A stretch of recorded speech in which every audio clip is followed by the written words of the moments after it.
Welcome back to code battle with Ajay. So आज हमारे 74 in full stack development course में आज हम बात करने वाले हैं object clone using object dot assign की। उसके बाद हम बात करेंगे कि ऑप्शनल चेनिंग क्या होती है। उसके बाद में बात करेंगे कि मेथड्स इनसाइड ऑब्जेक्ट, तो हम मेथड्स का कैसे यूज़ करते हैं। तो सबसे पहले मैं एक ऑब्जेक्ट बनाता हूँ। तो ऑब्जेक्ट में कुछ डेटा रख लेता हूँ मैं।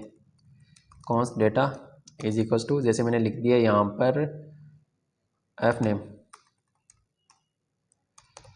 कॉमा इसका रवि, एंड जैसे मैंने एक एल नेम कॉमा सिंह। उसके बाद मुझे एक और ऑब्जेक्ट बनाना है। तो जैसे const data 1 is equals to मैंने बना दिया यहाँ पे।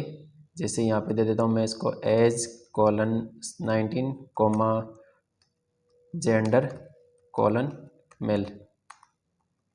अब मुझे इन दोनों ऑब्जेक्ट्स को क्लोन करना है एक नई ऑब्जेक्ट में। तो सिंपल हमने देखा था कि हम स्प्रेड ऑपरेटर का यूज़ करते हैं। तो हमारे पास एक पुराना मेथड होता है ऑब्जेक्ट डॉट असाइन का, तो उसका यूज़ भी हम कर सकते हैं इसको क्लोन करने के लिए। तो हम चलते हैं उसको देखते हैं। तो कॉन्स्ट ऑब्जेक्ट, अगर मैं बनाता हूँ इसको ऑब्जेक्ट डॉट असाइन और इसमें पास कर दूंगा डेटा कॉमा डेटा 1, और मैं इसको क्लोन करके कंसोल करके देखते हैं कि क्या प्रिंट हुआ हमारे पास में। तो ऑब्जेक्ट के अंदर मुझे क्या मिलता है।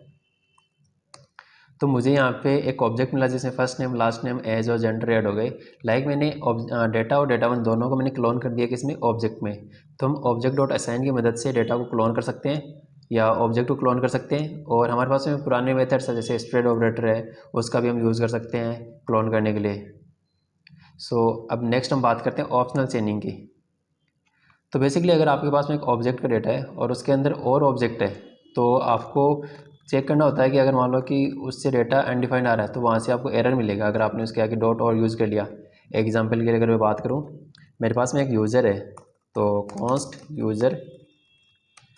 यूज़र इज इक्वल्स टू, इसके मैं देता हूँ फर्स्ट नेम कॉलन, यहाँ पे ऐड कर देते हैं हम रवि, कॉमा यहाँ पे एल नेम सिंह, और यहाँ पे मैं एक एड्रेस और बनाता हूँ जैसे कि मैंने बनाया एड्रेस। और यहाँ पे मेरे पास एक ऑब्जेक्ट है, उसमें जैसे मैंने लिख दिया city colon Jaipur, not Jaipur it's Jaipur. और इसको कंसोल करके देखते हैं, कंसोल डॉट लॉग यूज़र। तो मुझे यहाँ पे एक ऑब्जेक्ट मिला जिसमें मेरे पास फर्स्ट नेम लास्ट नेम और उसका एक और ऑब्जेक्ट है जिसमें एड्रेस है, सिटी उसकी जयपुर है। अब मुझे उसका फर्स्ट नेम निकालना था, मैं यूज़र डॉट फर्स्ट नेम से उसका फर्स्ट नेम निकाल सकता हूँ, रवि मिला। लास्ट नेम निकालना मुझे सिंह मिला, और मुझे उसका एड्रेस चाहिए तो सिंपल ये मिला। बट एड्रेस भी एक ऑब्जेक्ट है, तो मैं यहाँ पे डॉट सिटी करके उसकी सिटी निकाल सकता हूँ। तो मुझे यहाँ से सिटी मिल गई। मान लो अगर मैंने यहाँ से इसको कमेंट कर दिया मैंने, तो यहाँ पे मुझे एरर मिल गया कि can not read property of undefined. Like जो मुझे यूज़र डॉट एड्रेस है ना वो अनडिफाइंड है, और मैं उस अनडिफाइंड के ऊपर डॉट सिटी लगा रहा हूँ, तो मुझे वहाँ से एक एरर मिलेगा कि तुम अनडिफाइंड को रीड नहीं कर पाओगे। तो अगर मैं इसको हटा देता हूँ तो इसको चेक करते तो आपको यहाँ पे मिलेगा अनडिफाइंड। तो सिंपल हमारे पास में एक ऑप्शनल चेनिंग होता है लाइक क्वेश्चन मार्क। तो हम उससे पहले चेक करते हैं कि ये एग्जिस्ट करता है या नहीं करता। लाइक यूज़र एग्जिस्ट है तो उसे एड्रेस निकालो, उसके बाद में अगर एड्रेस है तो उसे मुझे सिटी दे दो। तो यहाँ पे मुझे अनडिफाइंड मिलेगा, ना कि एक एरर मिलेगा। तो प्रोडक्शन लेवल पे अगर आपको कुछ ऐसा एरर मिलता है तो उसको रिजोल्व करने के लिए हम यहाँ पे ऑप्शनल चेनिंग का यूज़ करते हैं कि हमें वहाँ पे एरर ना मिले, वहाँ पे हमें अनडिफाइंड मिल जाए कि अगर कोई भी एग्जिस्ट नहीं करता हो। बट मान लो अगर ये एग्जिस्ट करता है तो जो उसकी वैल्यू हमें मिल जाएगी। तो एक बहुत ही रियल टाइम एरर आती है आपको कि अनडिफाइंड है या एरर है, तो उसको रिजोल्व करने के लिए हम ऑप्शनल चेनिंग का यूज़ करते हैं। उसके बाद में बात करते हैं कि मेथड इनसाइड ऑब्जेक्ट। तो मान लो कि मेरे पास में 3 ऑब्जेक्ट है, जैसे मेरे पास है const user 1 is equals to, मैं इसको यहाँ से कॉपी कर लेता हूँ यूज़र 1 को, कॉपी एंड देन यहाँ पे पेस्ट, एंड इनको अनकमेंट कर देते हैं, इन दोनों को भी अनकमेंट। इसके बाद इसको कॉपी कर लेते हैं हम 3 टाइम्स, और इसको यूज़र 2 बना देते हैं और इसको यूज़र 3। नेम चेंज कर देते हैं इसके, जैसे यहाँ से राहुल कर देता हूँ मैं, यहाँ पे इसको मैं करण कर देता हूँ सेम।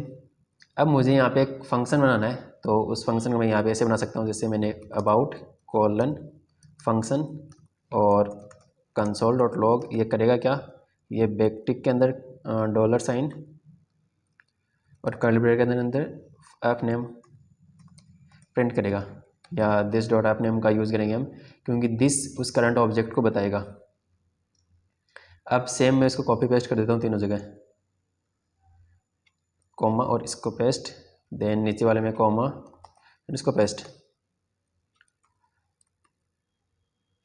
अब जब मैं यहाँ से मुझे किसी भी ऑब्जेक्ट को कॉल करना है, तो जैसे मैंने लिखा यहाँ पे यूज़र 1 डॉट अबाउट, तो जब मैं इसको कॉल करूँगा तो मुझे यहाँ पे रवि मिलेगा। अगर मैं यहाँ पे यूज़र 2 डॉट अबाउट करता हूँ तो मुझे राहुल मिलता है, और यूज़र 3 करता हूँ तो मुझे करण मिलता है।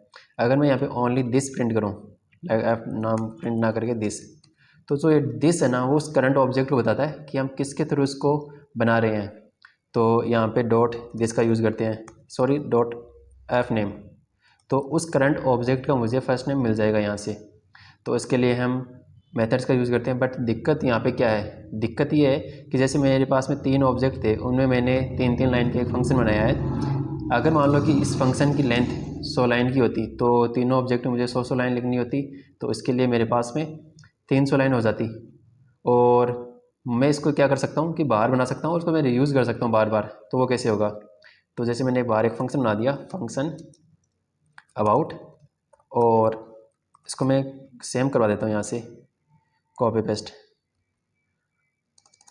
और जहाँ पे मुझे इसको यूज़ करना है वहाँ पे मैं सिंपल अबाउट पास कर दूँगा, और यहाँ पर भी मैं अबाउट पास कर दूँगा, एंड ऑल्सो यहाँ पर मैं सेम अबाउट पास कर देता हूँ। तो अब क्या होगा, सेम जो काम पहले हो रहा था ना वही काम अब होगा कि मुझे जिस यूज़र का अबाउट चाहिए वो मैं उसको कॉल कर सकता हूँ। जैसे मैंने यूज़र 3 डॉट अबाउट लिखा तो मुझे यहाँ पे करण मिला। अगर मैं यहाँ पे यूज़र 2 डॉट अबाउट करता हूँ तो मुझे यहाँ पे राहुल मिलेगा, और यूज़र 1 डॉट अबाउट करता हूँ तो मुझे यहाँ पे रवि मिलेगा। तो इनको बोलते हैं मेथड इनसाइड ऑब्जेक्ट। तो इसकी मदद से हमने क्या किया, जैसे मान लो कि मेरे पास में इस फंक्शन की लेंथ 100 लाइन होती तो मुझे इसको बार बार रिपीट नहीं करना पड़ेगा, लाइक हमारे कोड की लेंथ इंक्रीज़ नहीं होगी। हमने यहाँ पे बस इसको एक बार डिफाइन कर दिया, और जहाँ पे मुझे इसकी यूज़ है वहाँ पे मैंने इसको कॉल कर लिया सिंपल। तो ऐसे हम फंक्शंस को यूज़ कर सकते हैं इसके अंदर। सो अब हम एक और इम्पॉर्टेंट टॉपिक की बात करेंगे कि यूज़ स्ट्रिंग का यूज़ क्यों करते हैं हम। तो सिंपल, जैसे मैं एक एग्जांपल बनाता हूँ। मैंने एक फंक्शन बनाया यहाँ पे हेलो, और इसको मैंने कंसोल करवा देता हूँ, मैं हेलो ही करवा देता हूँ, हेलो। मैं इसको यहाँ पे कॉल करता हूँ जैसे हेलो, और सिंपल यहाँ पे मुझे हेलो प्रिंट हो जाएगा। बट मैं इसको कॉल करता हूँ विंडो के साथ में, विंडो डॉट हेलो, और यहाँ पे मैं कर देता हूँ दिस। तो दिस करने पे मुझे यहाँ पे विंडो प्रिंट हो जाएगा, लाइक विंडो ऑब्जेक्ट जिसके थ्रू मैं इसको कॉल कर रहा हूँ। अगर मैं यहाँ से विंडो को हटा दूँ तो फिर भी जो मेरा दिस कीवर्ड है ना वो विंडो को इंडिकेट करेगा। तो मैं चाहता हूँ कि जब मैं इसको विंडो के साथ में कॉल करूँ ना तभी ये विंडो को इंडिकेट करे, अदरवाइज ये विंडो को इंडिकेट ना करे। तो इसके लिए हमें यूज़ करना पड़ेगा यूज स्ट्रिंग। तो अब ये हमें अनडिफाइंड देगा, ना कि ये हमें विंडो देगा। सो आज हमने देखा कि ऑब्जेक्ट को क्लोन कैसे करते हैं, उसके बाद हमने देखा ऑप्शनल चेनिंग क्या होती है, और देन उसके बाद हमने देखा था कि मेथड्स इनसाइड ऑब्जेक्ट कैसे बनाते हैं और कैसे इनको हम रीयूज़ करते हैं बार बार। तो अगर ये वीडियो आपको थोड़ा भी हेल्पफुल लगा तो please like share and subscribe, और अपने दोस्तों के साथ भी उसको शेयर करना। मिलते हैं नेक्स्ट वीडियो।